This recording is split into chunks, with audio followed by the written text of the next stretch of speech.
Previously on Alan Wake, Alice has been kidnapped. Alan, please help me. Alice? You'll do exactly what I say if you ever want to see your wife again. I can't tell anyone except my agent Barry. Damn it, Barry, they'll kill her! You're my best friend, and I'm worried that you're not right in the head. The ransom is a manuscript I supposedly wrote that's coming true before my eyes. It happened just the way it was on that page. So dark. I have found only a few scattered pages. I want the entire manuscript. The deadline is in 2 days. I found Mr. Wake's pages.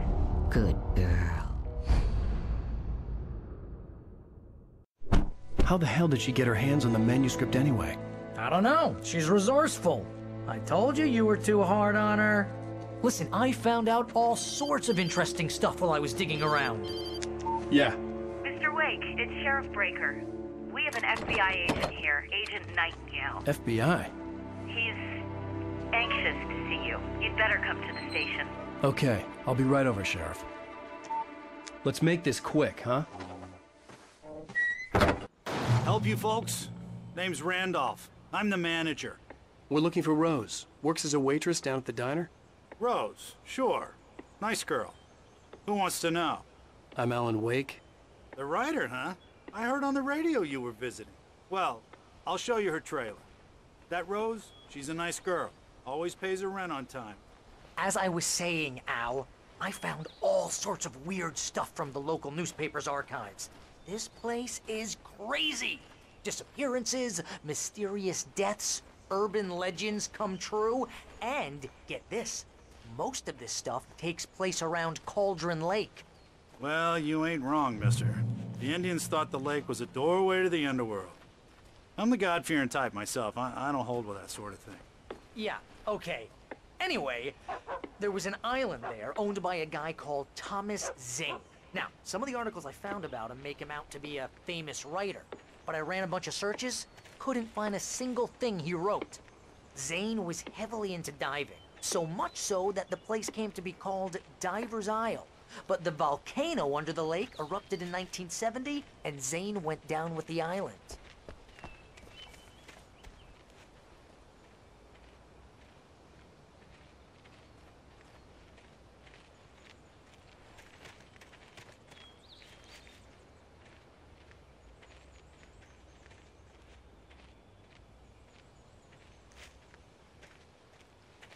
It gets better. A local girl, Barbara Jagger, drowned in Cauldron Lake just a week earlier. They were lovers. Sure, Jagger's a local spook store. The Scratchin' Hag. Comes for you in the dark. Childish stuff like that. Anyway, Al, I'm just getting to the best part. All of the articles about this stuff were written by Cynthia Weaver. I asked around, and she's that crazy bag lady you met. What, the lamp lady? She can be a little loopy, but she's not homeless or anything. Yeah, anyway, she knew both Jagger and Zane before they both died, and she had some kind of a breakdown.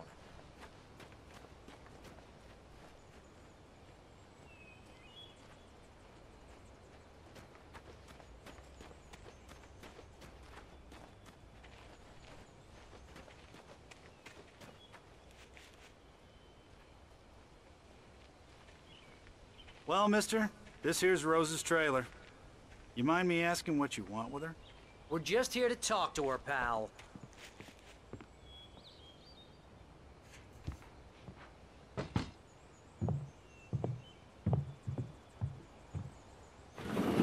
Welcome to... Oh dear, Mr. Wake. I'm so glad you're here.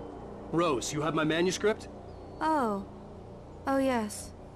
Yes. Please, come in. Hey, this is really good.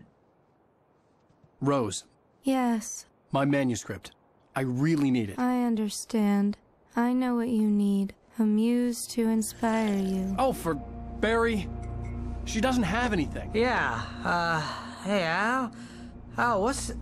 Oh... Barry! What? What?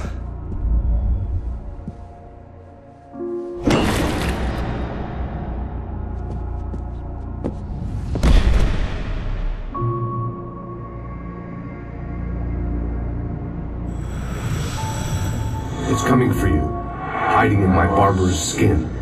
I'm too weak to stop it. You must turn the lights on.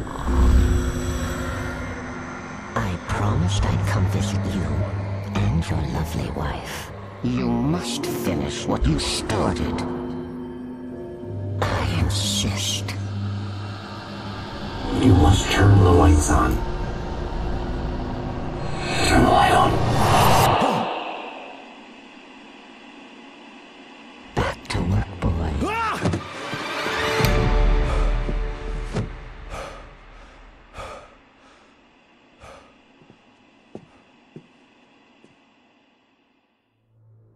I felt nauseous, hungover. Only anger kept me going. I can't tell reality from dream anymore, but it seems I have an imaginary editor to help me. She's an old woman in a funeral dress. I call her Barbara Jagger. She's very strict. I'm writing faster and faster. My manuscript is being heavily revised. The edits are getting very aggressive, and each day there's less of me and more of her. I hate it, but I know she's right. She promises me I can save Alice this way. She knows more of this than I do. About the complex incantation I'm attempting. About this place. She's worked with another writer under similar circumstances, Thomas Zane. The genre of the story seems to be shifting. It's turning into a horror story. I'm getting close. I can feel it.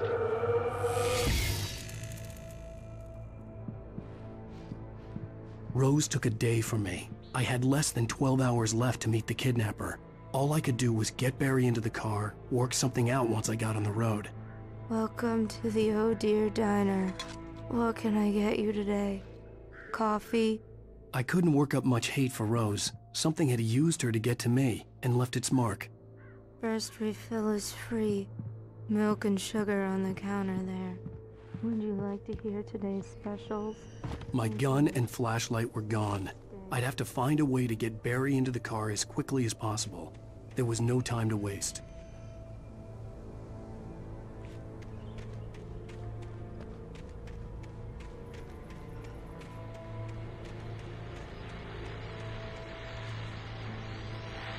I just stepped outside to catch a breath of fresh air, and let me tell you, the weather's getting heavy.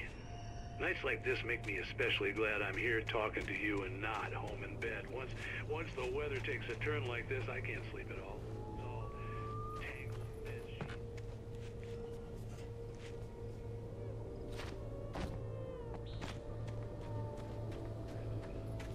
But I hope I can make the night a little bit easier to get through. Caller, you're on Katie.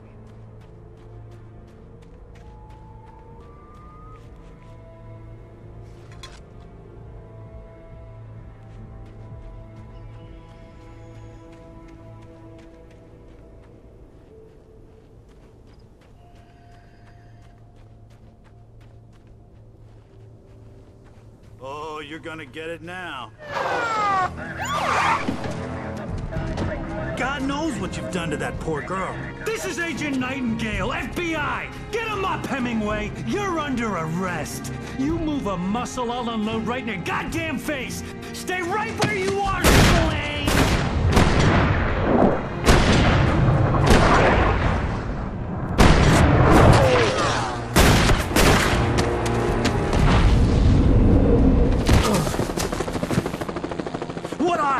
I'm standing right here, you goddamn maniac!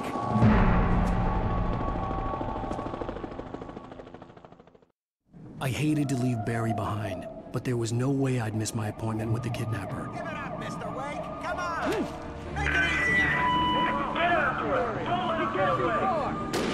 Move it! Move it! Move it! Let him get away!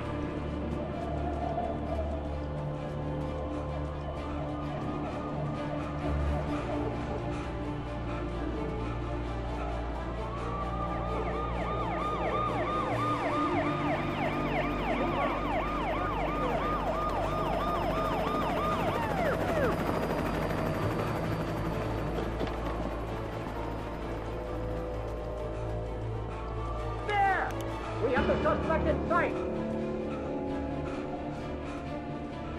Okay, men. Keep your eyes peeled. He's gonna try to make it through here. Move out! Go! Oh, damn.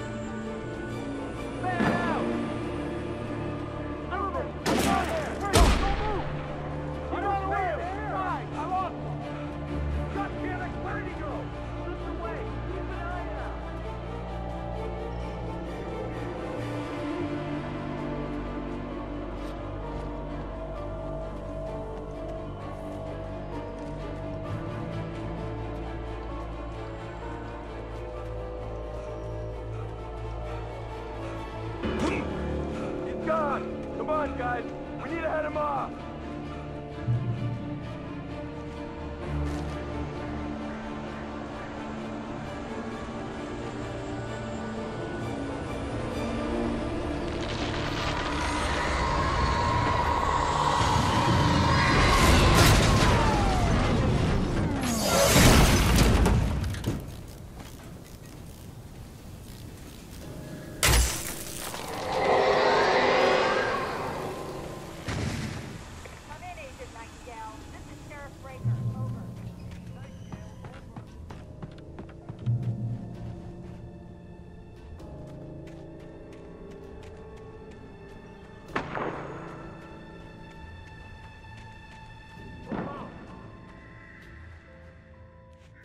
Search the area.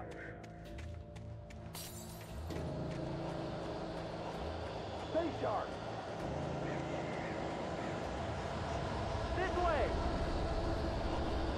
Over here. Who's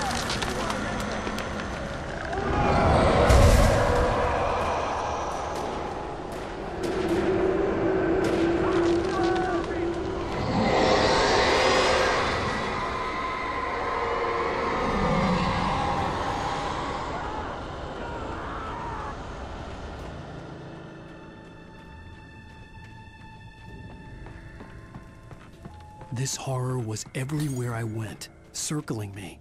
The cops didn't stand a chance. They were after a writer, not a monster. Agent Nightingale. I've lost contact with person Lynn you assigned to me. It's Wake's doing. Wait, are you seriously telling me that geek writer just took out my deputies? Are you kidding? I mean, have you seen this guy? He wears a tweed jacket. Over.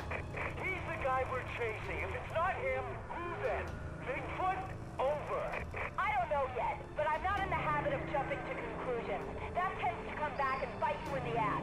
Out.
This is James. Mulligan, Thornton, come in. Over. Thornton here. James, we got both Wheeler and Rose in custody. They didn't put up a fight or anything. Why, they were... Hey, what you... Come on! Sit down and give me that. James, Mulligan here. Over. Go ahead, Mulligan. Over. We got Wheeler and Rose here. Wheeler's drunk or hopped up on something. Speaking of which, that Fed had a pretty distinctive whiff of eau de scotch about him, you know what I mean? I could see the lights of the radio station in the distance. I don't have anything on that, Deputy Mulligan. Over. Well, whatever.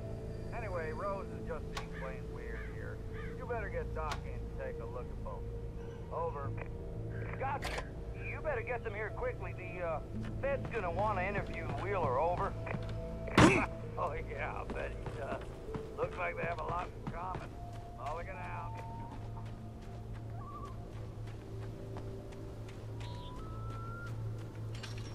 I imagined that the broadcast tower in the distance was part of the local radio station.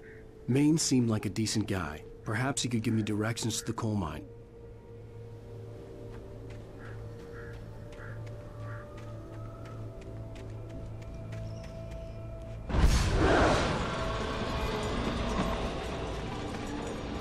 Unnatural shadows clung to the gate. The darkness that was after me was trying to stop me. I wouldn't get through without a light.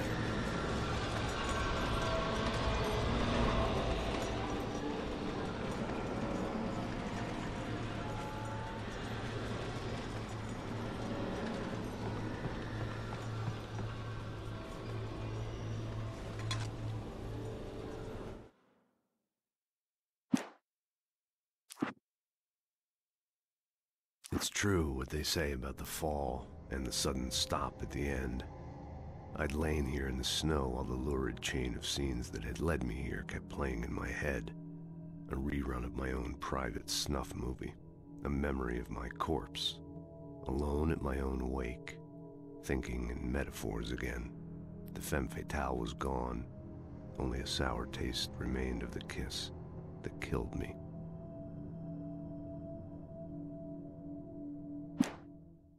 This was a late goodbye. 13 years after I'd gotten my revenge, it had finally caught up with me. It had been a long time to bear the pain. My blood painted the snow red. A gruesome slushy dissolved all the scattered painkillers and leisurely dripped down to the sewer, mingling with the bile of the city, becoming one with it. I can see them now. My wife and my baby. Honey, I'm home. The kidnapper fired his gun one last time, and the shadow vanished into the darkness it had come from. See? Nothing to it, Wake. The thought of Alice in his hands was revolting. We stood on the wooden platform of Lover's Peak, the waterfall in the mountain behind us, the lights of the radio mast blinking red in the heights above. I fought with the urge to take a swing. Force myself to speak. Let's cut the act now. Where's my wife?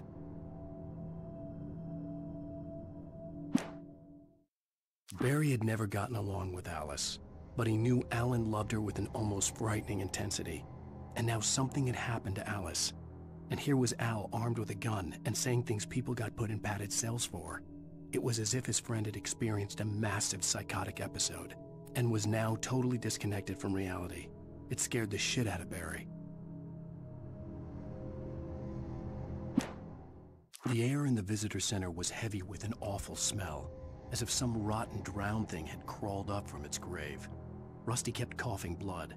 My eyes were drawn to the twisted shape of his broken leg. The attack had been vicious. Max whined in his cage. Rusty's eyes were wild with fear and terror. He gasped. "Mr. Wake, it happened just the way it was on that page."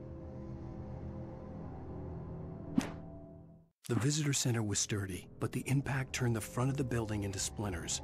Rusty was thrown across the lobby like a rag doll and hit the far wall hard. It didn't hurt until he tried to move and saw his leg bend the wrong way, felt the broken rib stabbing him on the inside. Rusty howled in pain and fear, suddenly afraid to die alone.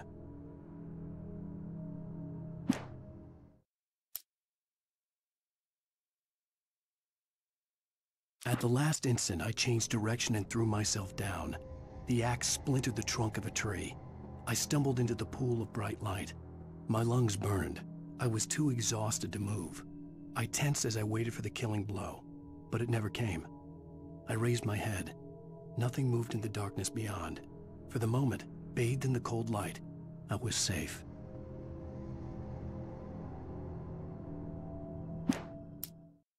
In that last instant of consciousness, Rusty thought about Rose. He was older than she was. Rose was barely out of her teens, but she made him feel young and forget what a train wreck his long-dead marriage had been. He still wore the ring. He'd been waiting for her to tell him to take it off. Now she never would.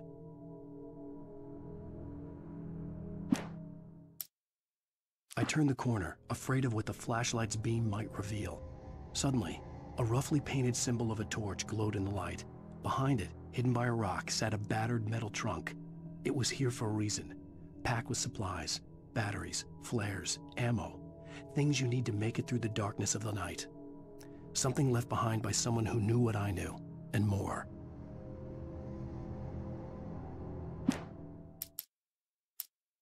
Agent Nightingale didn't want to be in Bright Falls. These little communities revolted him, and he didn't like the trees or the coffee. He now knew that impossible horrors lurked behind the storefronts and smiles. He desperately wanted to turn the car around and just drive until he passed out or ran out of road and booze. But he had a job to do. He had a rider to catch, at any cost. The night had been one desperate situation after another. I was exhausted, and my body felt as though it had been chewed up and spat out. The flashlight was heavy in my hand, and each pull of the trigger sent a painful shock up my arm. But I was finally out of the woods, and things were looking up. That's when I heard the chainsaw. When Barry saw the darkness attack the visitor center, it made him a believer. The men Al said he'd shot, they hadn't been just locals on crank. Somehow the world had changed, like the channel had been switched without warning. You think you're watching a sitcom, and you're really watching a horror show. When the birds started attacking the cabin, Barry wasn't surprised, just terrified.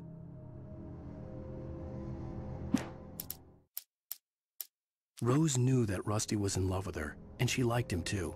She liked him a lot. He taught her to dance, and life had certainly taught her the value of a man who was gentle. He treated her well, made her smile, made her feel good. But Rusty wasn't the prince of her dreams, and that tended to underline the unbearable truth. She was no closer to that Hollywood magic than he was. Nobody in Bright Falls seemed to know where Al was, but Rose, the waitress at the diner, had seen him. From what Barry could tell, Al pretty much fell off the face of the earth when he left the diner. Rose was just the kind of fan that Al hated, but she really tried to help. She was smart too, knew a lot about what was going on in the town, knew a lot about Al, even knew who Barry was. Barry liked her. That was no big surprise. When it came to women, Barry and Al rarely saw eye to eye.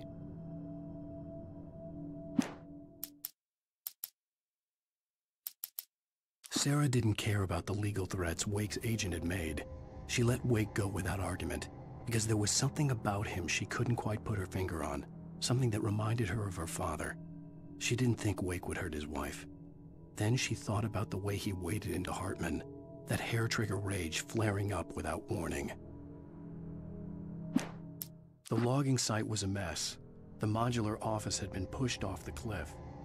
Deputy Thornton climbed up from the wreckage excited, breathing hard from the exertion. Nobody there. It's weird. Don't you think that's weird? Bored, Mulligan let out a mighty snort.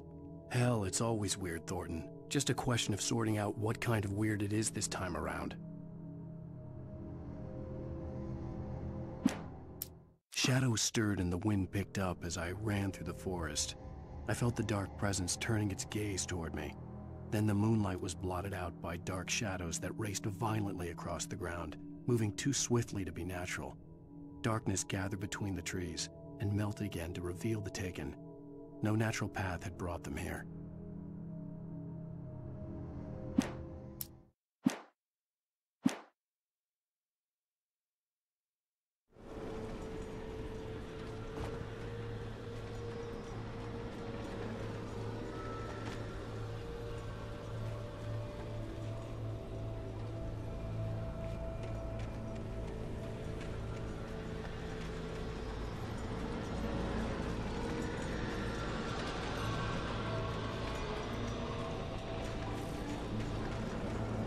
There was no power to the searchlight.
It took me a moment to recognize the flashbang grenades.